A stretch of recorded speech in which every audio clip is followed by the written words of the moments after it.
So how do you even wear an IEM? Now, I know the answer to this question is something a lot of us probably take for granted, but if you're new to IEMs, whether because you're coming from the headphone world into IEMs or you're coming to this hobby fresh, figuring out how to get a good fit, a good seal, and nice fit stability can actually be a little bit of a learning curve, and if you never figure it out, you might not ever enjoy IEMs as much as I do. And I guess on that note, hey folks, I'm Mark Ryan, this is Super Review, and on this episode of Waveguide, I'm going to talk about the very basics of fitting an IEM. And while I think this is kind of targeted mostly at people who are new to the hobby, even if you've been wearing IEMs for a while, hopefully there is a tip or two for you in this as well. And if you like this type of content, this type of tutorial content, a quick shout out to our sponsor, HiFiGo. HiFiGo is an online retailer that believes that high-end audio should be affordable and attainable for everybody. If you agree, check them out. I've got them linked in the description down below. But otherwise, let's dive into this. So what I'm going to do is I'm just going to put one of these IEMs in my ears, show you what it looks like, and then we'll go back and kind of go step by step, and I'll show you exactly what I'm doing. And we're actually going to use this one, which is the JVC FDX1. And to show you what it looks like as I throw this thing in my ear, actually, no, I'm going to punch out. We'll take this thing, do something like this.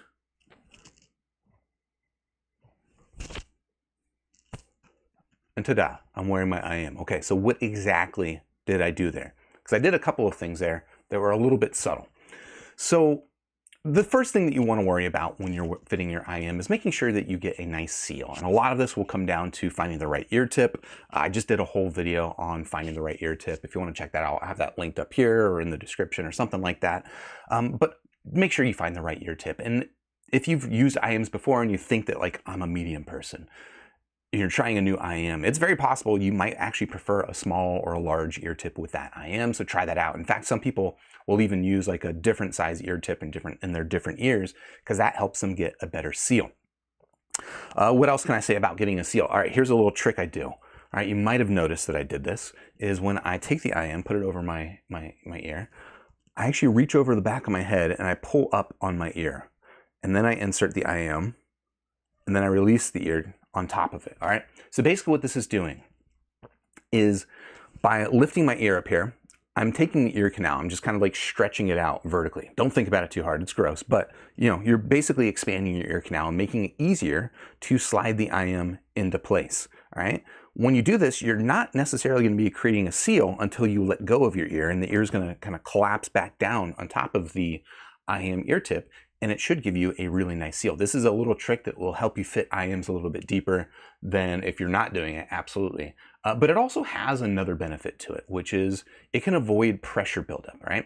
A lot of IEMs, this is not a good example because this one's pretty well vented, but if you've got an IEM like this, which is sealed, it's unvented, a lot of the times when you put the IEM into your ear, you're kind of like creating this little pressure volume that you're then compressing with the IEM.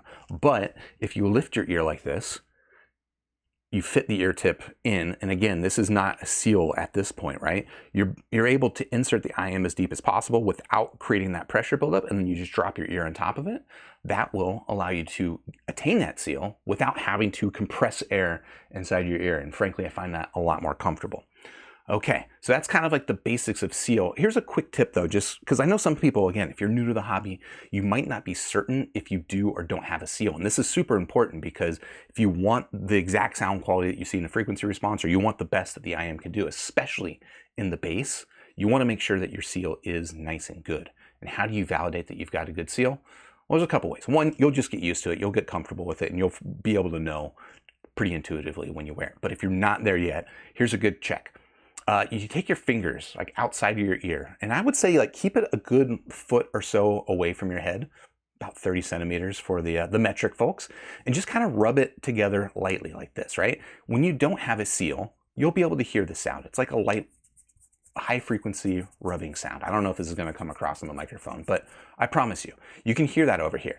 But once you create a seal, that sound should basically disappear. Now, if your hands are too close to your head, you're still going to be able to hear it. So again, I recommend keeping your hands about a foot or more away from your head. But again, you should be able to hear that sound. And then when you've got a good seal, that sound should disappear. So that's a pretty good way to do it. Another check that you might want to do is just hum to yourself. So when you've got your ears plugged like this, they call it an occluded ear, your hearing of your own self sounds really weird and uncomfortable. I don't like it. So I don't like talking when I'm wearing an IEM. But you'll notice that your sound, like your voice, will start to come from like the back of your head.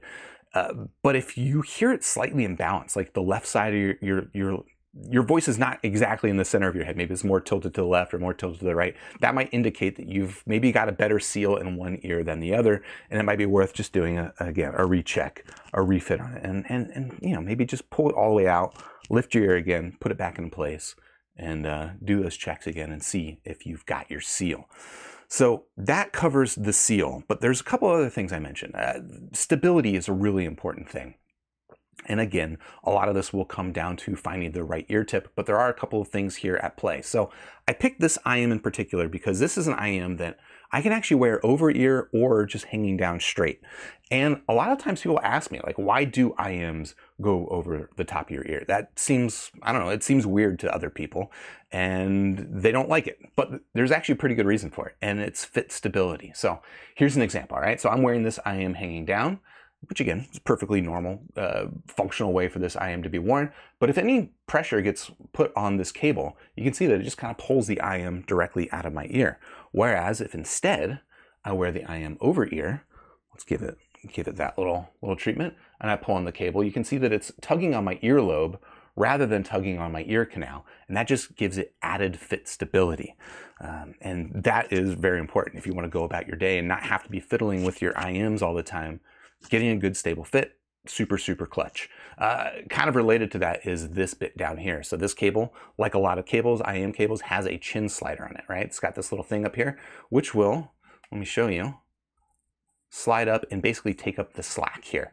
Now, I don't know, some people will pull it all the way up here. I don't find that comfortable personally, but I don't think you need to. I think you just need to pull it up enough that it's basically going to prevent this cable from inadvertently unwrapping around your ear. Now, a lot of IEM cables are going to have a preformed ear hook into it, so the chin slider might not be as useful or as necessary, but even in those cases, I do find that having a chin slider pull up, it's just going to prevent this cable from pulling away from your ear and inadvertently falling off the top of it, and again, just going to give you a much more stable fit, and that's basically how I make sure I get a good seal and a good stable fit.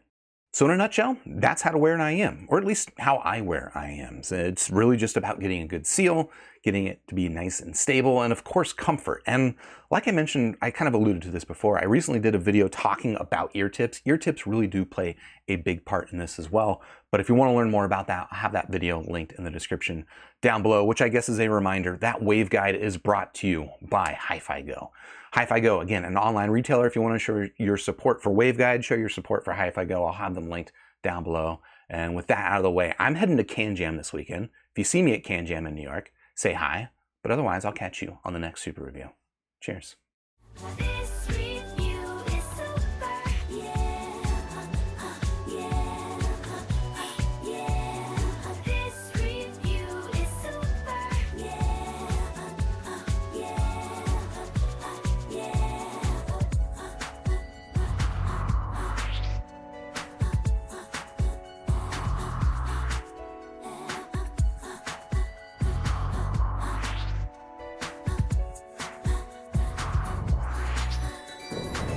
Join with the force of reviews, we now have the tools to brave the misleading world of audio fools. Hey, this review is super, and so are you. Grab your headphones, sniff a graph, and share your thoughts in this pursuit. Let's begin with the fish.